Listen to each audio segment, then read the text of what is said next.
आता आमच्याकडे विजेंद्र महेंद्र सेडुतले नावाच्या इस्माने फिर्याद दिली की त्याचा भाऊ वीरेंद्र महेंद्र शेडुटे हा 14 एप्रिलच्या रात्री त्याचं एका मुलीशी प्रेम प्रकरण होतं आणि त्या प्रेम प्रकरणाच्या कारणावरून त्याला त्याच्या खांद्यावरती हात टाकून कॉलरला धरून काही लोकांनी त्याला घेऊन गेले आणि त्या लोकांनी त्याला मारहाण केली. तो बेशुद्ध अवस्थेत होता. त्याला छत्रपती संभाजीनगरच्या घाटी हॉस्पिटलमध्ये ॲडमिट होता आणि तो काल रात्री मरण पावला अशी फिर्याद दिली.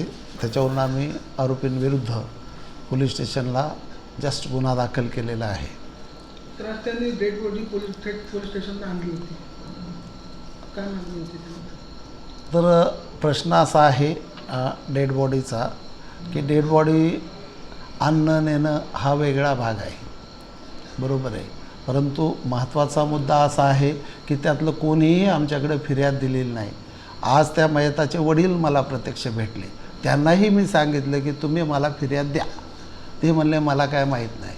मयताचा मेवना यालाही आम्ही म्हटलं, फोन करून विचारलं तर ते म्हणले मला कोण होते मला काय माहीत नाही. त्याच्यामुळं आम्हाला फिर्याद घ्यायला डिले झाला, कारण कोणी सांगतच नव्हतं. तर त्याच्यावरनं आम्ही स्वतः API मस्के आणि टीम सकाळी छत्रपती संभाजीनगरला घाटी हॉस्पिटलला पाठवली आणि तिथं त्या मयताचा भाऊ विजेंद्र याची फिर्याद घेतलेली आहे. कायदेशीर गुन्हा दाखल झालेला आहे. तपास सुरू आहे. किती आरोपी? एक 5 आरोपी आहेत. राईट विथ राईट दाखल आहे. घटना कुठे घडली?